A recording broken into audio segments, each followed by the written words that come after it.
আগামী ১২ ফেব্রুয়ারি ২০২৬ ত্রয়োদশ জাতীয় সংসদ নির্বাচন ও গণভোটকে কেন্দ্র করে বাংলাদেশে নির্বাচন পরিচালনা ও নিরাপত্তার সর্বোচ্চ প্রস্তুতি নেওয়া হচ্ছে।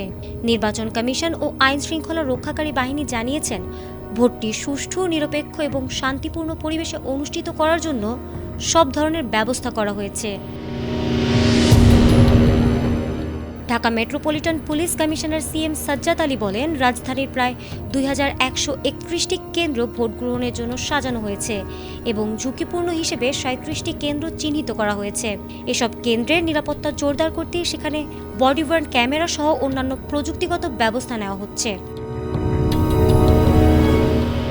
নিরাপত্তা পরিকল্পনার অংশ হিসেবে DMP striking team, mobile team ও বিশেষ রিজার্ভ ফোর্স সহ বিশেষ ইউনিটগুলো দায়িত্বে থাকবে। সব মশার বিরুদ্ধে সুরক্ষা দিতে এলো বসুন্ধরা এক্সট্রিম অ্যারোসল, মশার বিরুদ্ধে এক্সট্রিম সুরক্ষা। বোমা নিষ্ক্রিয়করণ ইউনিট, সোয়াট কুকুরদল, K9 ও ক্রাইম সিন ভ্যান সহ বিভিন্ন ইউনিট আপাতত সতর্ক অবস্থানে রয়েছে।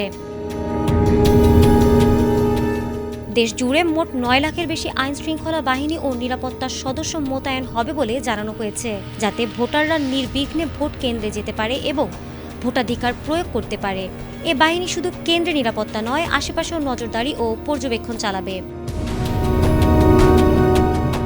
নির্বাচন কমিশন আশাবাদী, উন্নত প্রযুক্তি যেমন ড্রোন, সিসিটিভি এবং ইএমএস ব্যবহার করে ভোটের পরিবেশ আরও স্বচ্ছ ও নির্ভরযোগ্য করা যাবে। নির্বাচন কমিশনার বলেছেন, ভোটকারীদের উৎসাহের পাশাপাশি প্রশাসন ও পুলিশ ভোটারদের নিরাপত্তা নিশ্চিত করতে প্রস্তুত। পুলিশ নেতৃত্ব দিচ্ছে যে এই নির্বাচন ধারাবাহিকভাবে সুষ্ঠু ও নিরাপদ হবে এবং ভোটাররা ভয়বিহীনভাবে দেশের ভবিষ্যৎ ভোট দিতে পারবে। এটাই তাদের মূল লক্ষ্য। ফারহানা হক, এটিএন বাংলা।